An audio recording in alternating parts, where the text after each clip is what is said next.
సినిమాయ నమః. నేను mister B. నా మాట సూటిగా ఉంటది, మ్యాటర్ క్లియర్ గా ఉంటుంది. మీరు చూస్తున్నారు మిస్టర్ బి ఛానల్.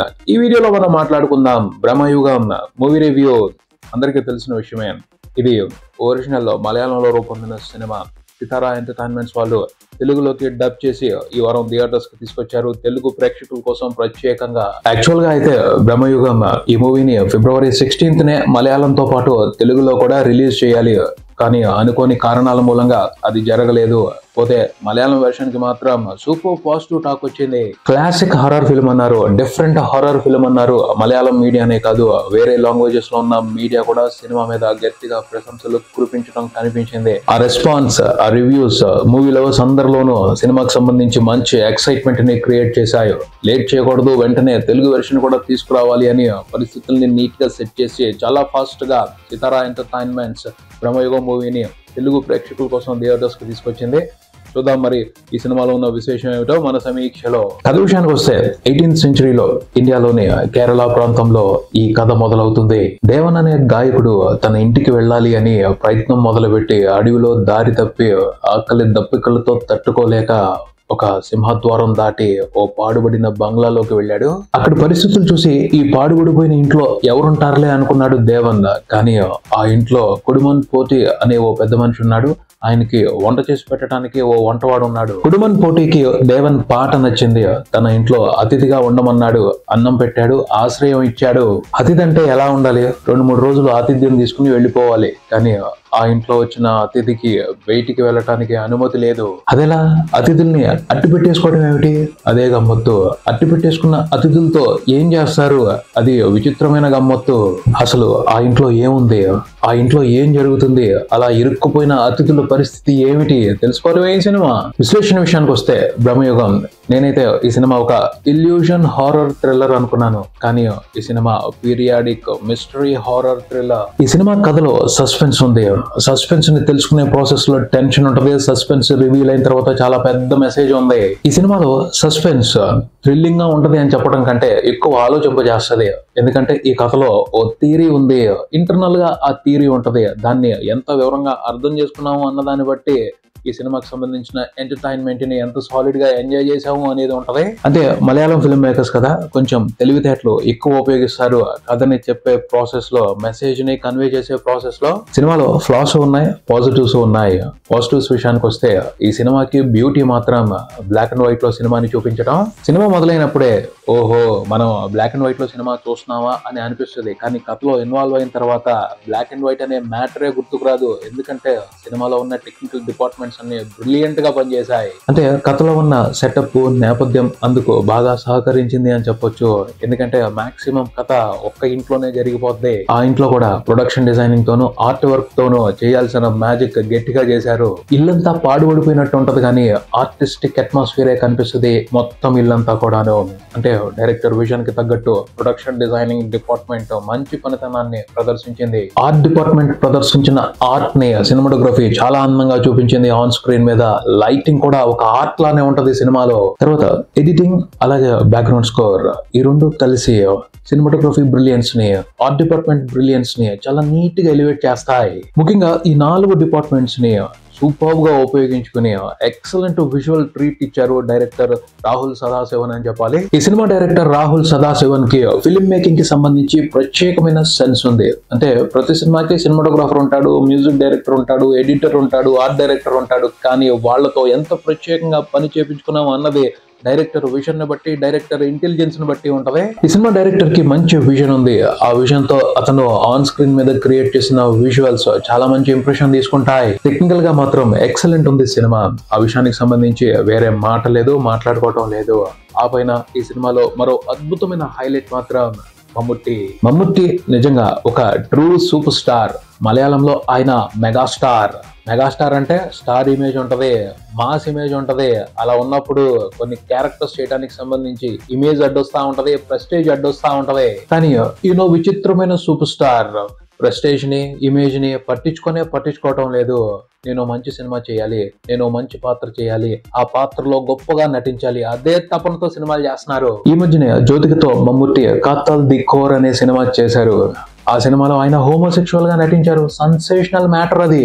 ఈ సినిమాలో చూసుకుంటే కుడుమన్ పోటీ ఒక నెగిటివ్ షేడ్ ఉన్న క్యారెక్టర్, ఈవిల్ క్యారెక్టర్. ఒక రకంగా చెప్పాలంటే ఆ క్యారెక్టరే విలన్, కానీ విలనే ప్రధాన పాత్రలో నడిచే కథ ఇది. What ever it is, character అంటే క్యారెక్టరే, ఇన్వాల్వ్ అయిపోవాలి, పర్ఫార్మెన్స్ చేయాలి. ఎక్సలెంట్ గా పర్ఫార్మ్ చేశారు మమ్ముట్టి. వయసు పైబడిపోయిన పాత్ర, కానీ ఆ పాత్రలో ఈవిల్ స్వభావం ఉంది. దానికి తగ్గట్టు అవసరమైన పర్ఫార్మెన్స్ ని ఎక్సలెంట్ గా ప్రదర్శించారు. మలయాళంలో గొప్ప నటులు అన్న వాళ్ళందరి పర్ఫార్మెన్స్ లో ఉండే గొప్ప విశేషం ఏమిటి అంటే చిన్న చిన్న డీటెయిల్స్ ను కూడా వదిలిపెట్టకుండా సెన్సిబుల్ గా పర్ఫార్మ్ చేస్తారు. అలా పర్ఫార్మ్ చేయడంలో మమ్ముట్టి లెజెండ్. ఈ సినిమాలో కూడా ఆయన చిన్న చిన్న డీటెయిల్స్ తో ఇంట్రెస్టింగ్ గా భయపెట్టిన మూమెంట్స్ కూడా ఉన్నాయి. ఆ సందర్భాల్లో ఆయన పర్ఫార్మెన్స్ అమేజింగ్ అంతే. కొంతమంది ఆర్టిస్టుల పర్ఫార్మెన్స్ చూస్తే జస్ట్ ఎంటర్టైన్మెంట్ మాత్రమే రాదు, ఓ మాదిరి గర్వం కూడా కలుగుద్ది. అరే, ఇంత మంచి ఆర్టిస్ట్ పర్ఫార్మెన్స్ ని మనం ఆస్వాదిస్తున్నాం, ఎంత అదృష్టం ఉండాలి అని అనిపిస్తూ ఉంటది. అలాంటి ఎక్స్పీరియన్స్, అలాంటి ఫీలింగ్ మమ్ముట్టి ఇస్తారు. నాకైతే పర్సనల్ గా ఎప్పుడు కూడా ఆన్ స్క్రీన్ మీద మమ్ముట్టి గారి పర్ఫార్మెన్స్ చూస్తుంటే ఒక పరవశం లాంటి ఫీలింగ్ ఉంటది. నిజంగా ట్రూ లెజెండ్ ఆయన. ఈ సినిమాలో కూడా అదే మాదిరి ఎక్స్పీరియన్స్ ని సాలిడ్ గా ఎంజాయ్ చేశాను. థ్యాంక్ యూ మమ్ముట్టి గారు. మీరు మీకు ఓపికన్నంత వరకు మమ్మల్ని ఇలాగే ఎంటర్టైన్ చేస్తా ఉండాలి. ఆయనకి సంబంధించి అయితే మాత్రం ఎటువంటి డిసప్పాయింట్మెంట్ లేదు ఈ సినిమాలో, కానీ మరికొన్ని విషయాలు ఉన్నాయి, అవి మాత్రం డిసప్పాయింట్ చేశాయి. సినిమా ట్రైలర్ చూసాం, ముందులే మలయాళంలో రిలీజ్ అయిపోయింది. అక్కడ వచ్చిన టాక్, ఈ రెండింటిని కంపేర్ చేసుకుని చూస్తే ఎక్కువ ఎక్స్పెక్ట్ చేయడం జరిగింది, కానీ ఎక్స్పెక్ట్ చేసినంత అయితే సినిమాలో కనిపించలేదు. టెక్నికల్ విషయాలు పక్కన పెట్టేసేయండి. మలయాళం సినిమాలు స్లోగా ఉంటది నేరేషన్. ఈ విషయాన్ని కూడా పక్కన పెట్టేసేయండి. ఎలా ఉన్నా సరే కంటెంట్ విషయంగా ఓవరాల్ గా ఒక స్పెషల్ ఎక్స్పీరియన్స్ అయితే ఉండాలి కదా. సినిమా హారర్ మూవీ అన్నారు, థ్రిల్లింగ్ ఫ్యాక్టర్ అదిరిపోవాలి కదా. అవి మాత్రం డిసప్పాయింట్ చేశాయి. హారర్ ఫ్యాక్టర్ ఇంట్రెస్టింగ్ గా లేదు, థ్రిల్లింగ్ మ్యాటర్ ఎక్స్పెక్టేషన్స్ కి తగ్గట్టు లేదు. స్పైన్ చిల్లింగ్, ఆ చిల్లింగ్, ఈ చిల్లింగ్ అంత భయంకరంగా ఉంది, అంత భయపెట్టింది అని చాలా మంది మాట్లాడారు. కానీ సినిమా చూస్తున్నప్పుడు అసలు భయపెట్టిన మ్యాటరే పెద్దగా లేదు. జస్ట్ బేసిక్ హారర్ మూమెంట్స్ మాత్రమే ఉన్నాయి, కానీ థ్రిల్ చేసి పారేసే, ఒళ్ళు జలధరింప కలగజేసే లేకపోతే షాక్ చేసే హారర్ మూమెంట్స్ అయితే లేవు. సినిమాలో సస్పెన్స్ కూడా ట్రైలర్ చూసిన తర్వాత మన ఎక్స్పెక్టేషన్స్ కి అందని మ్యాటర్ అయితే ఉండదు అని నా ఒపీనియన్. ముందే ఎక్స్పెక్ట్ చేయొచ్చు ఈ మాదిరి ఇలాంటి సెటప్ ఏదో ఉంటది అని, ఎందుకంటే అలాంటి విషయాలు ఇంతకు ముందు కొన్ని సినిమాల్లో కనిపించాయి. ఆ నాలెడ్జ్ ఉంటే ఈ సినిమాలో ఉన్న సస్పెన్స్ మ్యాటర్ పెద్ద ఇంట్రెస్టింగ్ గా అనిపించదు. కానీ సస్పెన్స్ ని మెయింటైన్ చేస్తూ ఫస్ట్ హాఫ్ లో సినిమా కథని నడిపించిన విధానం మాత్రం కొంతవరకు బాగుంటది. సస్పెన్స్ ను కూడా, అంటే మలయాళం మూవీ కదా, చాలా క్యాజువల్ గా, చాలా నార్మల్ గా రివీల్ చేశారు. ఆ సస్పెన్స్ రివీల్ అయిపోయిన తర్వాత భయపడటానికి అస్సలు అవకాశమే లేదు. అయినా భయపెట్టామని ఫిల్మ్ మేకర్స్, భయపడ్డామని మలయాళంలో సినిమాని చూసిన వాళ్ళు ఓ భ్రమ ఫీలింగ్ లోకి వెళ్లారేమోనని నా అనుమానం. ఈ సినిమాలో నన్ను డిసప్పాయింట్ చేసిన మరో విశేషం ఏమిటి అంటే, సినిమాకి టైటిల్ ఏం పెట్టారు, భ్రమయుగం. భ్రమ అంటే ఇల్యూజన్, ఉన్నది లేనట్టు లేనిది ఉన్నట్టు అనిపిస్తా ఉంటది. భ్రమ అనే కాన్సెప్ట్ తో ఏదైనా వెరైటీగా ఎంటర్టైన్మెంట్ ని పెట్టుంటారేమో అని అనుకోవడం జరిగింది సినిమాలో.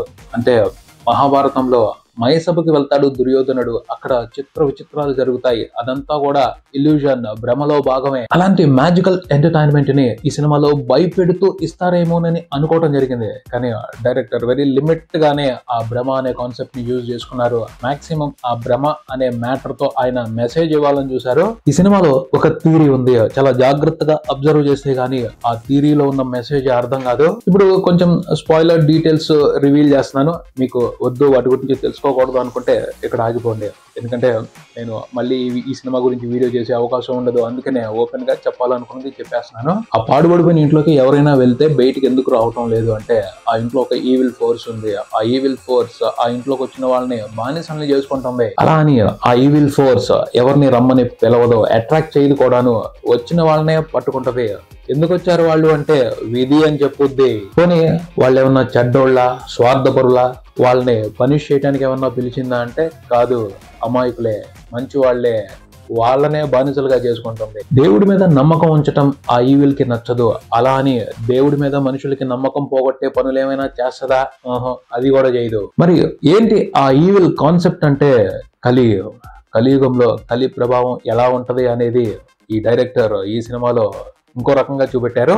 అధికారం అమాయకుల్ని మభ్యపెట్టి భ్రమలో ఉంచి మాయ చేసి వాళ్ళని బానిసలుగా చేసుకుంటుంది. అది అప్పుడు మొదలైంది, ఇప్పటికీ కొనసాగుతుంది అని ఇంటర్నల్ గా మెసేజ్ ఇచ్చినట్టే అనిపించింది. సినిమా చివరిలో కూడా డీకోడ్ చేయడానికి అవసరమైన డీటెయిల్స్ ని వదిలిపెట్టారు. ఏమిటి అంటే ఆ ఇల్లు దాటి ఈవిల్ బయటకు వచ్చేసింది. అప్పటి వరకు ఆ ఇంట్లోకి వచ్చిన వాళ్ళనే బానిసలుగా చేసుకునేది. ఇప్పుడు ఆ ఈవిల్ ఇల్లు దాటి బయటకు వచ్చేసింది. ఇక దాని ప్రతాపం ఎలా ఉండొచ్చో ఊహించుకోవచ్చు. ఎండింగ్ లో డైరెక్టర్ ఏం చూపించారు అంటే ఆ ఈవిల్ బయటకు వచ్చేసిన తర్వాత ఇండియాలోకి విదేశీయులు ఎంటర్ అయ్యారు అన్నట్టు చూపించారు. విదేశీయులు అలా ఎంటర్ అయ్యి ఏం చేశారు? 200 సంవత్సరాలు భారతీయుల్ని బానిసలుగా చేసుకుని పరిపాలించారు. బ్రిటిష్ వాళ్ళు వెళ్ళిపోయిన తర్వాత అధికారం మన చేతుల్లోకి వచ్చింది. కానీ అధికారంలో ఉన్న వాళ్ళు అమాయకుల్ని ఏమార్చి భ్రమలో పెట్టి బానిసలుగానే చూస్తున్నారు. తెలియని బానిసత్వాన్నే ఇప్పటికీ మనుషులు అనుభవిస్తున్నారు.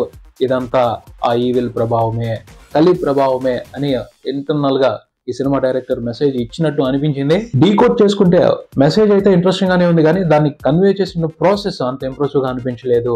సింపుల్ గా కన్వే చేసినట్టయితే అందరికీ అర్థమై ఉండేది, సాలిడ్ ఎంటర్టైన్మెంట్ ఉండుండేది. మొత్తంగా ఈ సినిమా గురించి చెప్పేది ఏమిటి అంటే టెక్నికల్ గా అయితే బ్రహ్మాండంగా ఉంది సినిమా, కానీ ఎంటర్టైన్మెంట్ విషయానికి వస్తే మన టేస్ట్ కి తగ్గట్టు ఇంట్రెస్టింగ్ గా లేదు. మలయాళం సినిమాలంటే ఇష్టమే, అలా అని ఓ మాదిరిగా ఉన్న బాగుంది అని ఓన్ చేసుకోవాల్సిన అవసరం లేదు. నచ్చలేదు అంటే నచ్చలేదు అంతే. ఇది ఇక్కడికి. మరో వీడియోతో మళ్ళీ కలుద్దాం. ఈ వీడియో మీకు నచ్చితే లైక్ చేయండి, మీ ఫ్రెండ్స్ తో షేర్ చేసుకోండి, ఈ ఛానల్ ని సబ్స్క్రైబ్ చేయండి. నేను mister B, reporting mister B channel. Thank you.